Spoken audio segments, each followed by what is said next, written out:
কামেল লোককে তালাশ করি তার হাতে বায়াত করা তোমাদের জন্য ফরজ। এই উদ্দেশ্য হচ্ছে যে তুমি সাধারণভাবে এই ধোঁকাবাজ শয়তানের থেকে বাঁচা তোমার জন্য কঠিন। সে রাস্তা জানে তোমরা কিভাবে ধোঁকার মধ্যে পালাবে। তাহলে তোমাকে প্রতিদিন 5 ওয়াক্ত নামাজ মসজিদে পড়াইতেছে, জামাতের সহিত পড়াইতেছে, ইমাম সাহেবের পিছনে কত অনলাইনে পড়াইতেছে, মসজিদ থেকে বাইরে বের করো, তুমি বাজারে যাইয়া দোকানদারি করো, তুমি সেখানে মজুরি কম দিতেছো, মিথ্যা কথা বলতেছো, করতেছি না আমরা? নামাজ প্রথম কাতারে নামাজ পড়ে আবার আসি ঘুষ খায়, প্রথম কাতারে নামাজ পড়ে আবার আরেকজনের ক্ষতি করে, প্রথম কাতারে নামাজ পড়ে আসি নিজের বিবি বাচ্চার গালিগালাজ করে, প্রথম কাতারে নামাজ পড়ে আরেকজনের এমনি ঠকাবে সেই দান্দা করে। কেন? তার মধ্যে পরিবর্তন হচ্ছে না। কেন? এই জন্য হচ্ছে না কারণ তার কলবে সালিম হচ্ছে, তার ভিতরে আল্লাহর ভয় আসে নাই, সে একটা কুলাবে নাই। এজন্য 30 40 50 বছর নামাজ আদায় করে রোজা করে একটা লোক তার কোনো পরিবর্তন নাই। কেন নাই? এজন্য আল্লাহ পাক বলছেন উসিলা তালাশ করো, শিক্ষক তালাশ করো, যার কাছে গেলে যে তোমার দোষগুলো ধরাই দিবে। একজন ডাক্তারের কাছে যাও, ওই ডাক্তার তোমাকে প্রেসক্রিপশন করবে, যেভাবে দিবে সেভাবে চলো, তাহলে যে তোমার জীবনে পরিবর্তন হবে। আমরা সবাই কাফের, আমরা সবাই কি অমনোযোগিতার মধ্যে আছি।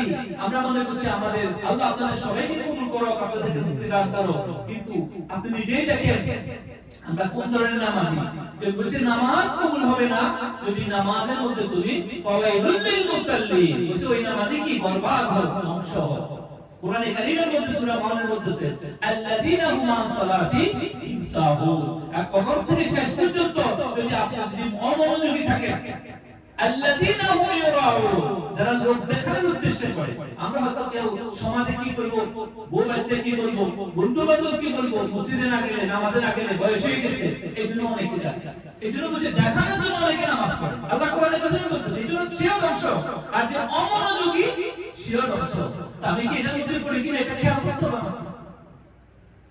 এইজন্য বলছে যখন তোমার জীবনে কোনো মুসিবত আসে, কোনো পেরেশানি আসে, তোমার ছেলে সন্তান নিয়ে কোনো সমস্যা আছে, তোমার কাজ কারবারের মধ্যে কোনো সমস্যা আছে, তোমার জীবনে কোনো না কোনো ভাবে তোমার অভাব অনটন আসে, দুঃখ আসে, দুর্দশা আসে, বিপদ আসে, প্রথমে বসে দেখো তোমার জীবনে আমলের মধ্যে কোনো সমস্যা আছে কিনা, আল্লাহ আল্লাহ দিলে তোমার সম্পর্ক সেখানে কোনো সমস্যা আছে কিনা সেটা আগে দেখো।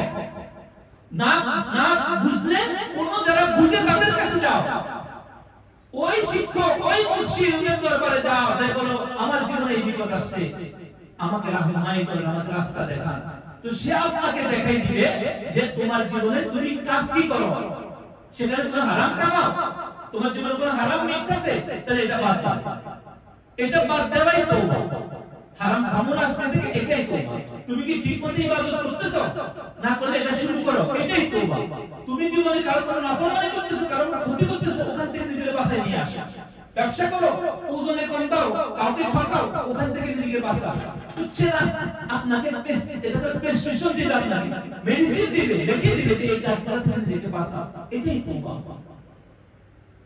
এখন আপনি তো কোন লোকের কাছে যাচ্ছেন না, তাতে কলবে সালিম কিভাবে হবে?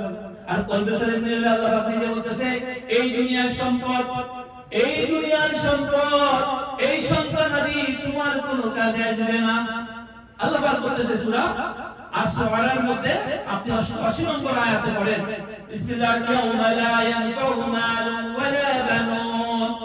এই ওই দিন যেদিন আল্লাহ হিসাব দিবে, সেদিন এই দুনিয়ার কোনো সম্পদ, এই দুনিয়ার কোনো সন্তানাদি তোমার কোনো কাজে আসবে না, ইল্লা মান আতাল্লাহু বিকলবি সালিম, একমাত্র জিন্দা কলব, আল্লাহ প্রদত্ত যে কলব, শান্ত কলব যেটা, সেটা একমাত্র সেদিন কাজে আসবে। এজন্য আহলে সুন্নাত ওয়াল জামাত, আউলিয়া ইকরাম, গাউসে পাক, গরিবে নওয়াজ, শাইখ আব্দুল আল-সাইদ রাহমাতুল্লাহ, तमाम দুনিয়ার বুজুর্গানে দিন এই কলব জিন্দার ব্যাপারে মেহনত করে গেছে। আজকে যত বুজুর্গানে দিন পৃথিবীর আনাচে কানাচে সাহিত্য আছে, বাংলাদেশের শাহজালাল আল-আমিনী থেকে লইয়া মহান খাজানের যতগুলো বুজুর্গানে দেশি আছে, এরা সবাই এই কাজ করে গেছেন, কলব জিন্দা করছেন। তাদের সুহবতে থাকার কারণে মানুষের কলব জিন্দা হয়ে গেছে, কলবে সালিম হইছে।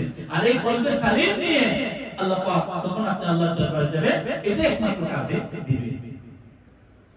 আশা করি আপনি জন্য আমরা আমাদের এই সেন্টার আমাদের বুজুর্গরা দিয়ে দেওয়া সেন্টার, তো আমরা এই কলব কিভাবে আমরা জিন্দা করতে পারি, এই কলবকে কিভাবে আমরা অ্যাক্টিভ করতে পারি, সেজন্য আমরা একটা কোর্স করতেছি, একটা খাস একটা আম কোর্স।